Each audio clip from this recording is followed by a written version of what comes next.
Ayan ang Bakawan. Bakawan sa Cavite.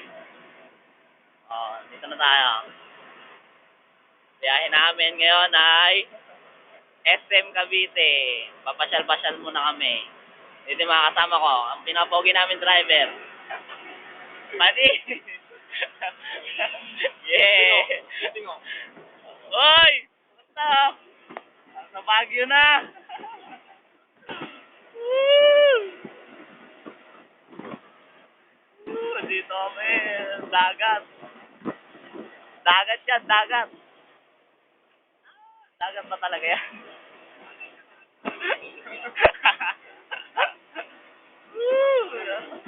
Mamaya mag-swimming kami dyan. Ewan ko lang kung ano, makaligo kami dyan. Parang ganito sa amin eh. Oh?